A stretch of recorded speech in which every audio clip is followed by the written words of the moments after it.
तो कुछ दिन पहले हमने एक पोल लिया था जिसमें हमने जानने की कोशिश की थी कि हमारे किसान भाइयों को कौन कौन सी बीमारियों का सामना करना पड़ रहा है।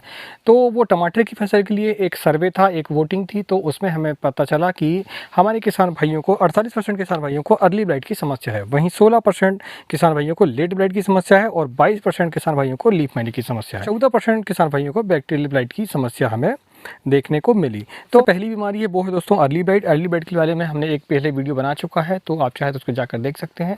और लीफ माइनर के बारे में हम आज चर्चा करेंगे, जो कि 22% की समस्या हमारे किसान भाइयों को है। तो किसान भाइयों, आज इस वीडियो में हम चर्चा करेंगे 5 पॉइंटों पर। दोस्तों, पहला पॉइंट होगा कि हम लीफ माइनर की पहचान कैसे करें। दूसरा पॉइंट में दोस्तों हम लीफ माइनर की लाइफ साइकिल के बारे में बात करेंगे। और तीसरा पॉइंट हम चर्चा करेंगे कि ये लीफ माइनर कौन कौन सी फसलों में हमें दिखाई देता है और कौन कौन सी फसलों को ये नुकसान करता है। चौथा पॉइंट ये रहेगा दोस्तों कि लीफ माइनर हमारी फसलों को किस प्रकार से नुकसान पहुंचाता है। और पांचवा जो आखिरी पॉइंट होगा दोस्तों वो कि ये कंट्रोल हम कैसे करें। लीफ माइनर को कंट्रोल करने के कौन कौन से तरीके हैं वो इस बारे में हम चर्चा करेंगे लास्ट पॉइंट में।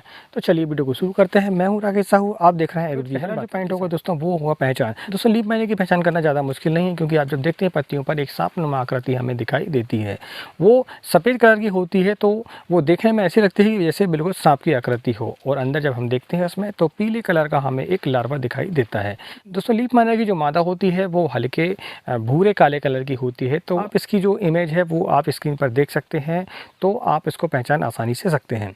वहीं इसके जो कोसावस्था होती है उसको अगर देखना चाहें दोस्तों, तो आप मिट्टी पर अगर देखेंगे नीचे तो पीले कलर की आपको कोसा यानी कि बारीक जो है दिखाई देगा। बारीक कोसा आपको दिखाई देगा, पीले कलर का होगा, तो वो आपको ज़मीन पर भी आसानी से दिखाई देगा।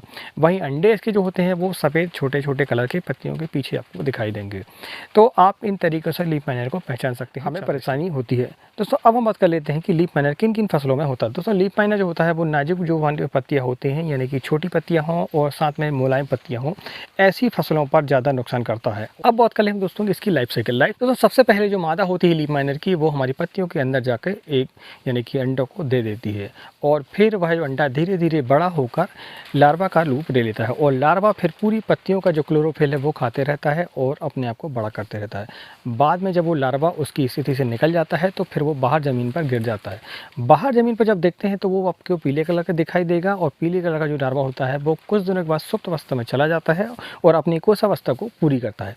कोशावस्था को पूरी करने के बाद फिर से वो नर या मादा के रूप में फिर से वो होगा दोस्तों लाइफ साइकिल। तो लाइफ साइकिल का समझने का हमारा ये रहता है कि जब भी हम किसी बीमारी के बारे में जानना चाहें या किसी कीड़े के बारे में जानना चाहें तो उसके लाइफ साइकिल को जानना बहुत ज़रूरी होता है, ताकि हम सारी स्टेजों पर उसका इलाज कर सकें और हमारी फसल को पूरी तरीके से सुरक्षित रख सकें। क्योंकि दोस्तों, जब तक हम लाइफ साइकिल को नहीं पहचानेंगे तब तक हम उसका पूरा इलाज फसलों पर लीफ माइनर का अटैक होता है ये हम जानने की कोशिश करते हैं। तो टमाटर की फसलों में खासकर ये लीफ माइनर हमें बहुत परेशानी देता है। और कद्दू वर्गीय जो हमारी फसलें होती हैं उनमें काफ़ी नुकसान होता है हमें। तो कद्दू वर्गीय फसलें में ककड़ी, खीरा, गिलकी, लौकी, इन फसलों पर ज़्यादा हमें अटैक देखने को मिलता है। यानी कि जिनकी पत्तियां नरम होती हैं और थोड़ा हल्का मोटे साइज़ की होती हैं उन पत्तियों पर ज़्यादा देखने को लीफ माइनर का अटैक मिलता है।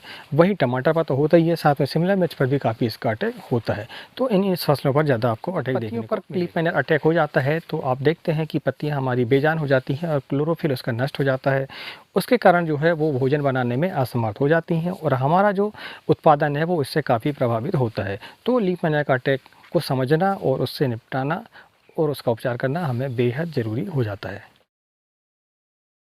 अब दोस्तों, सबसे जो लास्ट पॉइंट है वो ये है कि हम इसको कंट्रोल कैसे करें। दोस्तों, लीफ माइनर को कंट्रोल करने के 2 तरीके होते हैं। 2 तरीकों में एक जैविक तरीका होता है और एक रासायनिक तरीका होता है। वहीं इसका जो हमारा मेथड होता है, एक ये कि हम उसको स्प्रे से ठीक करें और एक ड्रिंचिंग से ठीक करें। दोनों तरीके से हमें इसको ठीक करना पड़ता है, तब जाके कहीं हमारा लीफ माइनर कंट्रोल हो पाता है। तो हम सबसे पहले रासायनिक उपचार के बारे में बात कर लेते हैं। तो रासायनिक उपचार में दोस्तों हमें ड्रिंचिंग भी करनी होती है और साथ में हमें उसमें स्प्रे भी लेना होता है। यदि आप सिर्फ स्प्रे लेंगे तो क्या होगा कि आप जो फिपलियाँ हैं उनको कंट्रोल कर पाएंगे, अंदर जो अंडे हैं उनको कंट्रोल कर पाएंगे, लेकिन जो ज़मीन पर आपके जो लार्वा हैं जो सुप्त अवस्था में पड़े हुए हैं, कोशावस्था में पड़े हुए हैं, उनको आप कंट्रोल नहीं कर पाएंगे। महीने में एक बार कम से कम हमें एक ड्रिंचिंग करनी होगी जो कि रासायनिक होगी हमारी। अब उन ड्रिंचिंग में दोस्तों आप इमिडाक्लोप्रिड का इस्तेमाल कर सकते हैं, जिसकी जो मात्रा होगी वो 1 लीटर पर एकड़ होगी। वहीं थायमेथाक्सम आपको 25% WG फार्मूला आपको लेना होगा, जिसकी जो मात्रा होगी वो आपकी 500 ग्राम होगी। और तीसरा जो केमिकल होगा वो होगा हमारा वॉल्यूम फ्लेक्सी। वॉल्यूम फ्लेक्सी का इस्तेमाल आप 100 ml से लेकर 200 ml पर एकड़ के हिसाब से आप कर सकते हैं।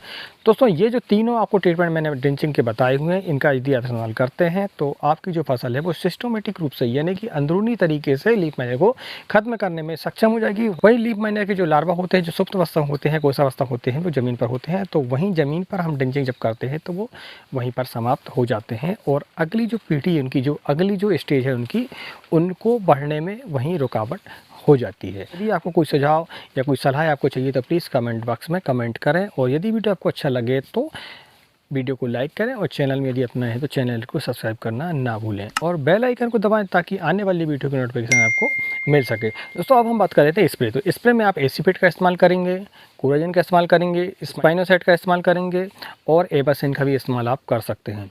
आप यदि चाहें तो एम्प्लीगो का भी इस्तेमाल कर सकते हैं, क्योंकि एम्प्लीगो में जो होता है वो एक कोराजेन का टेक्निकली होता है और साथ में आपका लैम्डा भी होता है, तो आपको ये बेनिफिट दोनों का मिल जाएगा एक साथ। स्पाइनोसाइड भी जो है दोस्तों एक बायोलॉजिकल प्रोडक्ट है जो कि काफ़ी हद तक हमारे लीफ माइनर को कंट्रोल करने में है, और साथ में इल्लियों का भी काफ़ी दुश्मन होता है ये। और यदि आपकी फसल पर थ्रिप्स भी है तो थ्रिप्स को भी काफ़ी ये कंट्रोल करता है। अब दोस्तों फिपलियों की बात करें तो फिपलियों के लिए आप कट्टाप हाइड्रोक्लोराइड और एसीटा का इस्तेमाल बारी बारी से कर सकते हैं, और इमिडाक्लोपिड का भी आप इस्तेमाल कर सकते हैं।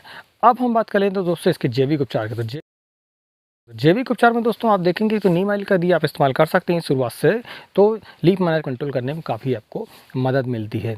वहीं जो दूसरी बात करें अपन जैविक उपचार में, तो आप pheromone trap, light trap, sticky trap, इनका इस्तेमाल यदि आप करते हैं तो आपकी फसल पर लीफ माइनर की जो फिपलियाँ होती हैं वो लाइट ट्रैप, फेरोमोन ट्रैप पर अट्रैक्ट होके जो है उस पर चिपक कर मर जाती हैं। तो आप इनका इस्तेमाल यदि करते हैं तो आपको काफ़ी जो है लीफ माइनर से कंट्रोल में आपको मदद मिलेगी। अब इसके बाद दोस्तों आप यदि देखते हैं कि आपके खेत में यदि खरपतवार हैं तो खरपतवार में भी लीफ माइनर जो है काफ़ी हमें देखने को मिलता है।